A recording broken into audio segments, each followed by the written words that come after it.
At 6:42 a.m. on May 20th, 1941, the sky over Crete began to tremble. Thousands of white parachutes opened above Maleme, drifting down in near silence. It was the largest airborne invasion the world had ever seen. On the ground, a New Zealand sergeant stood inside a field punishment camp. He had never fired a shot in combat. Around him were 23 soldiers marked as troublemakers. Within hours, officers began to fall. Sniper fire from the hills cut command, communication, and order.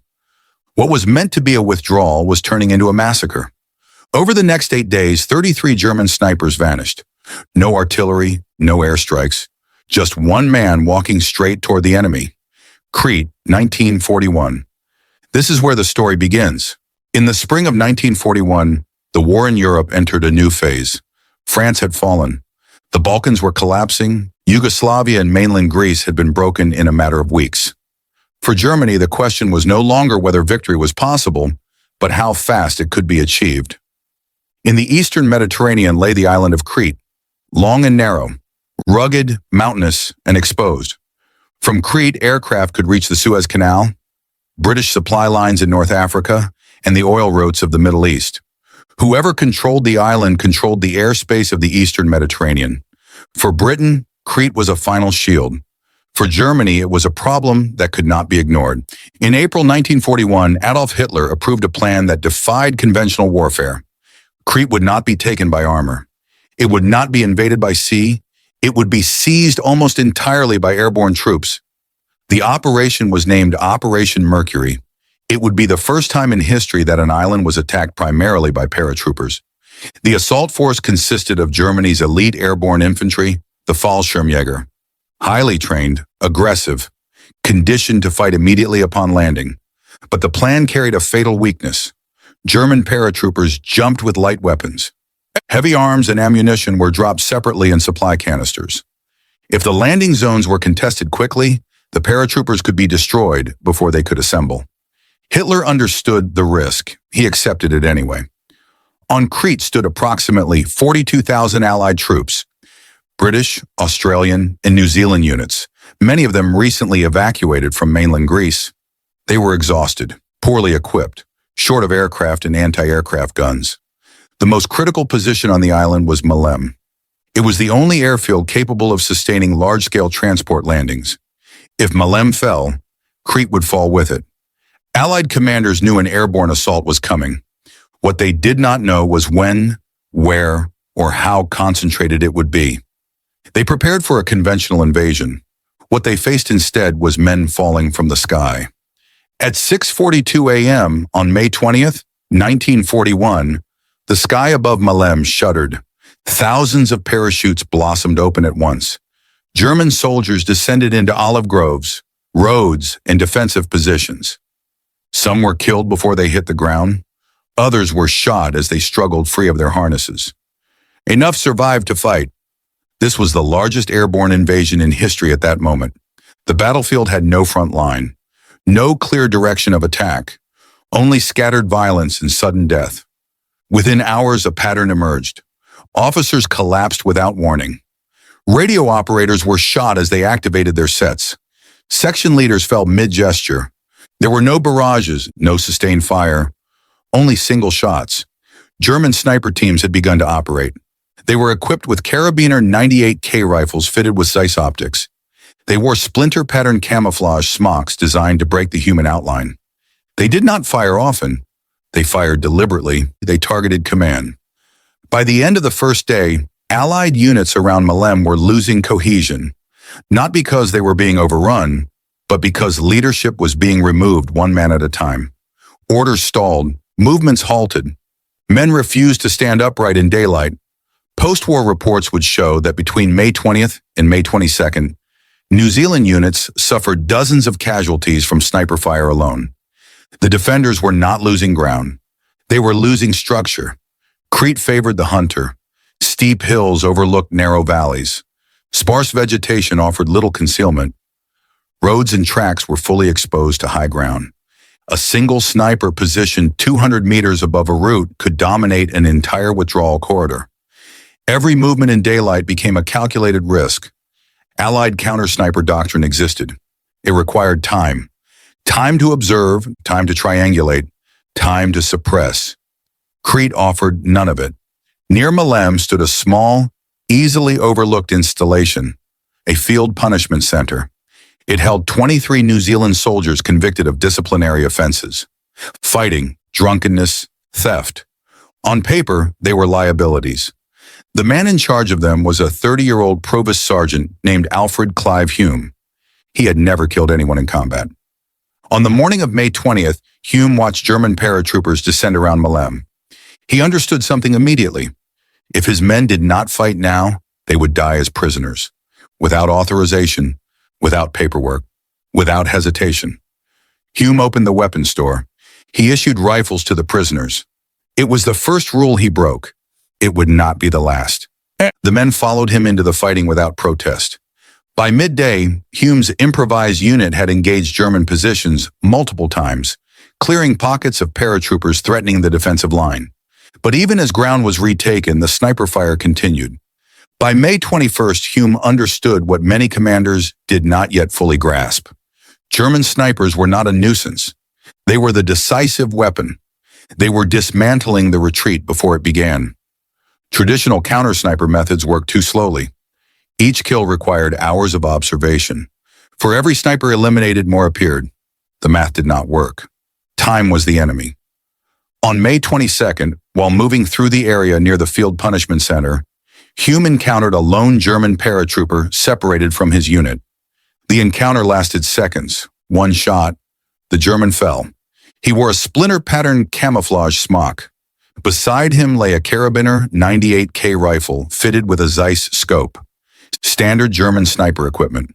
Hulme stood over the body longer than necessary. He was not thinking about the rifle. He was not thinking about the uniform. He was thinking about something else. German snipers moved freely because no one could tell them apart from ordinary infantry at distance.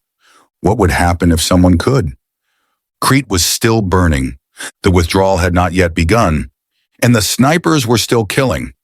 But the conditions for a turning point had quietly formed. The invasion of Crete did not unfold like any battle that had come before it. There was no prolonged artillery preparation, no armored spearheads, no rolling front line. There was only the sky. German paratroopers fell out of the morning light in scattered waves, not as formations, but as fragments of a single violent event. They landed in olive groves, on rocky slopes, on village roads, and in some cases directly inside Allied defensive positions. From the moment their boots hit the ground, the battlefield became unstable. The Fallschirmjäger were trained for this kind of chaos. They understood that the first minutes mattered more than anything that followed. They landed with rifles, pistols, and limited ammunition. Their machine guns, mortars, and heavy weapons fell separately in metal canisters that had to be located under fire. If they failed to secure those weapons quickly, they would be destroyed in isolation. Many were. Entire sections were wiped out before they could regroup. Others were pinned down, trapped behind stone walls or shallow folds in the terrain. But enough survived to do what they had been trained to do. They found cover, they stabilized, and they began to shape the battlefield. By late morning on May 20th, something unusual began to happen around Maleme. German paratroopers were not pushing forward aggressively. They were not massing for assault. Instead, individual shooters moved into elevated positions. Ruined farmhouses, rocky outcrops, low ridgelines overlooking roads and assembly areas. This was not improvised. German airborne doctrine emphasized early disruption over territorial gain, and nothing disrupted an enemy faster than precision fire. The Allied defenders noticed it almost immediately. Men were not dying in clusters. They were dying one at a time. An officer leaned over a map and collapsed. A radio operator was shot while tuning his set. A section leader fell mid-command. There was no warning shot, no sustained engagement, just a single crack and then silence. These were not random kills, they were deliberate removals. British and New Zealand forces had counter-sniper procedures. They had been trained to watch for muzzle flashes, to triangulate sound, to suppress suspected positions. But Crete did not allow those methods to function. The terrain favored the shooter. Observation angles were steep. Cover was scarce, and every minute spent hunting one sniper meant another sniper was killing someone else. Time was not neutral. Time was lethal. On May 21st, the battle shifted, not because the Allies counterattacked successfully, but because German transport aircraft began landing at Maleme. The airfield, still contested, was now usable. Ju-52 transports came in low and fast, unloading infantry, ammunition, and light artillery. German forces on the ground were no longer isolated. From this point forward, the outcome of the campaign became increasingly clear. Crete would not be held. What remained uncertain was how many men would survive the withdrawal. Retreat on Crete did not mean disengagement. It meant moving through terrain dominated by enemy shooters. Roads ran through narrow valleys. High ground overlooked every approach, and German snipers had learned exactly where Allied units were forced to pass. As withdrawal preparations began, sniper fire intensified. Not in volume, in precision. Targets were chosen carefully: officers, non-commissioned officers, anyone who appeared to control movement. A single sniper could stall an entire column. Several working together could dismantle it. Near Maleme, outside the main order of battle, stood the Field Punishment Center. 23 New Zealand soldiers were held there for disciplinary offenses. They were not expected to fight.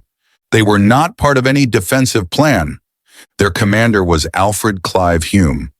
When the invasion began, Hulme armed them without authorization and led them into combat. At first, their role was limited. They cleared isolated pockets of paratroopers. They reinforced weak points. They held ground long enough for others to move. But as the days passed, Hulme began to see the battle differently. By May 21st, Hulme understood what was breaking the defense. It was not machine guns. It was not infantry assaults. It was the snipers. They were killing leadership faster than it could be replaced. They were turning organized withdrawal into disorder. Hulme attempted conventional counter-sniper work. It was effective, and it was far too slow. Each kill required patience, observation, and time. For every sniper eliminated, more took his place. The equation did not balance. On May 22nd, near the Field Punishment Center compound, Hulme encountered a lone German paratrooper who had become separated from his unit. The engagement was brief. One shot, center mass. The German fell. Hulme approached the body. The man wore a splinter-patterned camouflage smock. Beside him lay a Carabiner 98K rifle fitted with a Zeiss optic. Standard German sniper equipment. Hulme stood over the body longer than necessary. He was thinking. German snipers moved freely because they were indistinguishable at a distance. They wore the same uniforms. They carried the same weapons. They operated independently. Allied soldiers could not approach them without being shot, but German soldiers could. The realization was simple and dangerous. If a man wore the correct uniform, carried the correct rifle, and moved with confidence, he could pass through German positions without drawing fire. Hulme removed the camouflage smock from the dead paratrooper. He did not ask permission. He did not file a report. He put it on. This was not an act of bravado. It was calculation. If discovered, he would be executed immediately. Combatants wearing enemy uniforms forfeited prisoner of war protections. Hulme understood the risk. He accepted it. At first light on May 23, 1941, Hulme moved into the olive groves west of Maleme. He did not crawl. He did not hide. He walked. From 200 yards away, he looked like any other German paratrooper moving between positions. He spotted his first sniper shortly before 8 o'clock. The man was settled into a firing position overlooking a road used by withdrawing New Zealand troops. Hulme approached openly. The sniper glanced at him once, registered the uniform and the rifle, and returned to his scope. At 25 yards, Hulme raised the rifle and fired. The sniper fell without a sound. By noon, Hulme had repeated the method multiple times. Walk openly, close distance, fire once. No alarm was raised, no warning passed between positions. Each sniper saw one of his own until the moment he died. New Zealand units noticed the change immediately. Men crossed roads in daylight without being shot. Radio operators completed transmissions. Officers stood upright to observe the terrain. No one knew why. But the pressure was easing. German sniper activity dropped sharply across Hulme's sector. The turning point had been reached. Crete would still fall. The withdrawal would still happen. But from this moment on, it would not be dismantled in silence. By May 23, 1941, the battle for Crete had contracted. It was no longer measured in kilometers or front lines. It was measured in meters. 20 meters, 30 meters, close enough to see faces, close enough to recognize expressions, close enough that hesitation meant death. When Alfred Clive Hulme pulled the German camouflage smock over his uniform, the war shifted from firepower to trust. Not his trust, the enemy's. The unspoken assumption that the man approaching was one of their own. Hulme no longer hunted snipers in the traditional sense. He did not search ridgelines for muzzle flashes. He did not wait for mistakes. He approached. He walked through terrain where Allied soldiers had been pinned down for days. Places where a raised head meant an instant death. Now he crossed them upright. German paratroopers operated in loose, scattered formations. Pairs, trios, single men moving between firing points. They were accustomed to seeing unfamiliar faces. They had been scattered by the drop. They did not expect close inspection. Confidence was camouflage. The first kill at close range did not feel dramatic. There was no buildup, no exchange of fire. Hulme raised the rifle. He fired once. The sniper collapsed. No one shouted. No one reacted. A German soldier had simply disappeared from his position. The surrounding battlefield absorbed the moment without comment. That was the most dangerous realization. At this distance, killing did not announce itself. Hulme learned quickly. Never fire twice from the same spot. Never run. Never crouch unnecessarily. Movement had to appear routine. Every step was calculated to avoid drawing attention. He began to develop a rhythm. Walk, close, fire once. Move on, 3 snipers before noon, 4 by the end of the day. Not because he was shooting faster, because he no longer had to search.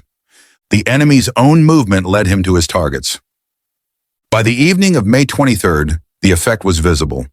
New Zealand patrols moved in daylight without being cut down. Radio operators completed transmissions. Officers began to stand upright again. No one knew why. There were no reports of successful counter-sniper operations, no artillery strikes, no air attacks, only the absence of death. On the German side, confusion grew. Bodies were found in firing positions with no indication of how they had been killed. No shell craters, no blast damage, just single wounds at close range. On May 24th, Hulme expanded his operations. He moved beyond forward sniper hides. He went deeper into areas normally unreachable by Allied soldiers. Assembly points, supply routes, temporary regrouping areas. He passed within feet of German infantry. Some nodded as he walked by. Others paid no attention at all. The uniform did the work. Not every encounter passed cleanly. There were moments when eyes lingered too long, when a glance hardened into uncertainty. In those seconds, Hulme learned restraint. He did not look away suddenly. He did not accelerate. He did not react. He kept walking. Most doubts dissolved on their own. The brain preferred the simple explanation. Uniform meant friend. The counterattack at Galatas broke the pattern. German forces had fortified a schoolhouse on the western edge of the village. A machine gun position dominated the approach. The New Zealand assault stalled within minutes. Men were pinned behind walls and rubble. Movement became impossible. Here, deception was unnecessary. Hulme moved forward alone. He reached the building, pulled 3 stick grenades from his belt, threw them through the lower windows in quick succession. The explosions silenced the gun. The assault surged forward. Galatas was retaken by afternoon. It would be lost again within 24 hours.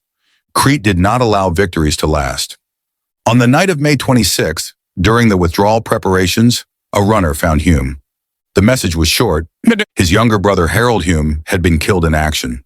No details, no burial location. Hulme folded the paper and placed it in his pocket. He did not speak. Those who saw him later said nothing in his expression changed, but the pace did.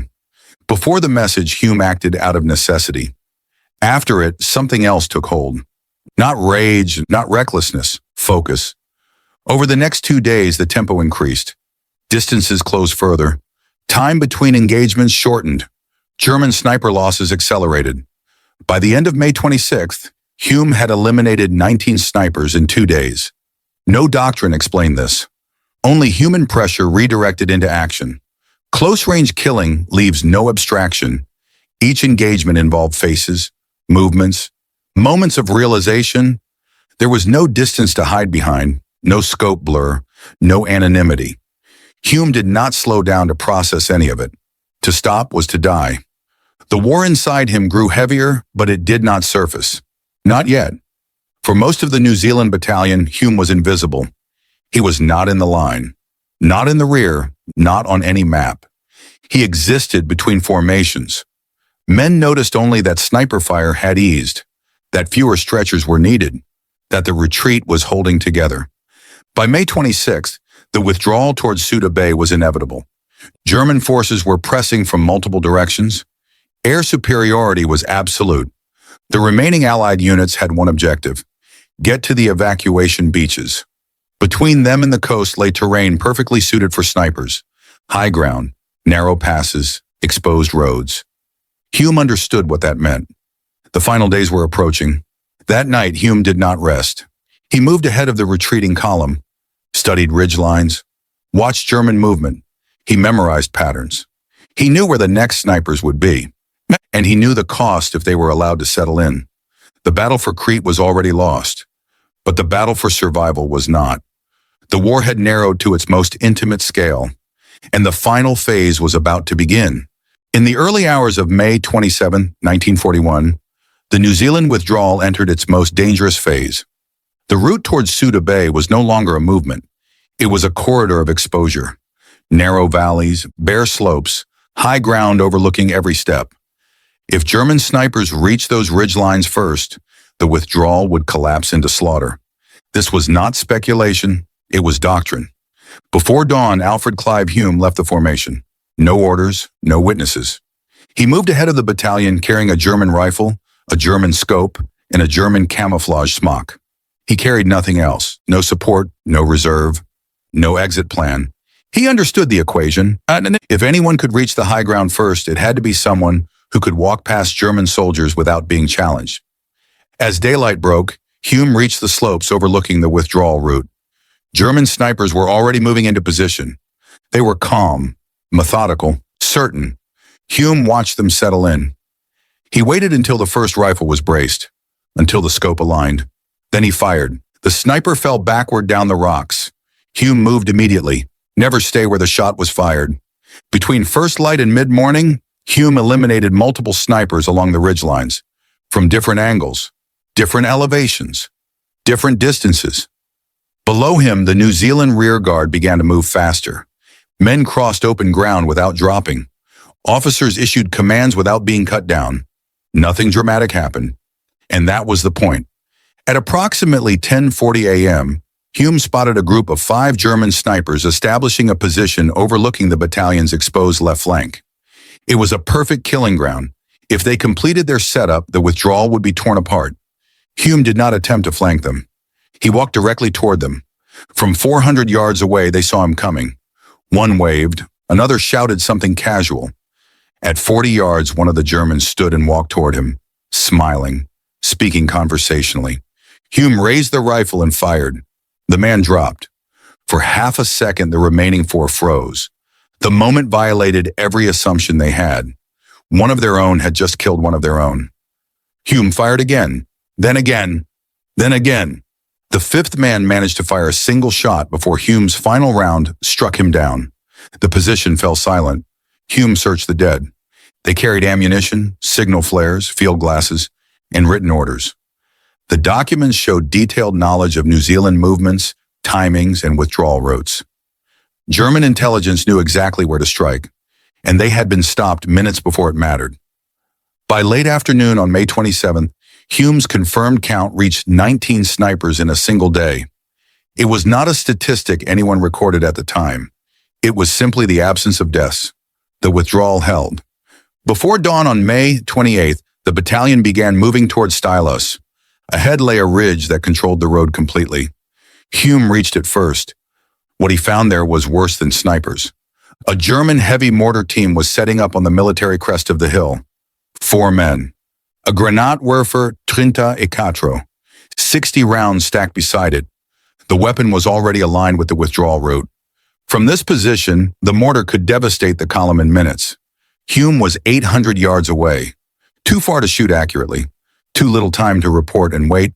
He stood up and walked forward. The Germans saw him immediately. One waved, another called out. They returned to their work. At 15 yards, Hulme raised the rifle. 2 men fell. He worked the bolt and fired again. The remaining 2 dropped before they could react. Hulme dismantled the firing mechanism and threw it down the slope. He kicked the ammunition boxes after it. An entire battalion survived because a mortar never fired. From the ridge, Hulme spotted 3 more German snipers moving into position along the western approach. He reached the first. 1 shot, the second. 1 shot. The third turned early. His eyes moved from the uniform to Hulme's face. Something registered. Wrong face, wrong expression. The German swung his rifle. Hulme fired first. The German fell, but his shot still left the barrel. The bullet struck Hulme high in the left shoulder. Bones shattered. Blood poured. Hulme dropped to one knee, worked the bolt, and fired again to make sure the sniper stayed down. His left arm was useless. He tore fabric from a dead man's uniform and bound the wound. The bleeding slowed. It did not stop. At approximately 8:30 a.m., Hulme spotted another sniper moving toward the road. And he raised the rifle with one hand and braced it against the rock. The shot went wide. The German returned fire. The second bullet hit the same shoulder, tearing through shattered bone. Hulme fell backward behind the rocks. The rifle slid away. He could hear footsteps approaching. Hulme grabbed a stone and threw it to his left. The German turned and fired twice. In that moment, Hulme rolled the other way and lunged forward. They collided. Hands, weight, breath. The German drew a knife. Hulme drove forward with everything he had left until the man stopped moving. He lay there bleeding, barely conscious. The withdrawal route below was empty. The battalion had already passed. Hulme was alone on the ridge. He began to crawl downhill, dragging his useless arm behind him. At 9:40 a.m., a New Zealand patrol found him collapsed on the road 2 miles from Stylos. Medical officers examined the wounds. Both bullets had shattered the scapula. Fragments were embedded deep in muscle. Without surgery, Hulme would die or lose the arm. He was evacuated. Behind him, German sniper activity along the withdrawal route had effectively ceased. The Battle of Crete ended on May 31, 1941. The island fell. More than 3,000 Allied soldiers were dead. 12,000 were captured. German losses were catastrophic. Over 4,000 paratroopers killed. The result was immediate. Hitler banned large-scale airborne operations for the rest of the war. Crete became the last victory of Germany's airborne arm. In October 1941, Hulme was awarded the Victoria Cross. The citation listed his actions, the attacks he led, the snipers he stalked and shot. It did not mention the German uniform. It did not mention deception. War recorded the outcome, not the method. Hulme survived. His left arm never fully recovered. His brother never came home. Crete was lost. And yet hundreds of men reached the evacuation beaches alive. They lived because sniper fire stopped when it mattered most. Strategically, Hulme changed nothing. Crete still fell. But war is not measured only in maps. It is measured in who lives long enough to leave them. For 8 days, one man altered the rhythm of death. Not through grand strategy, not through superior firepower, but by walking calmly toward the enemy, again and again, until he could walk no more. Crete, 1941. That is what remained.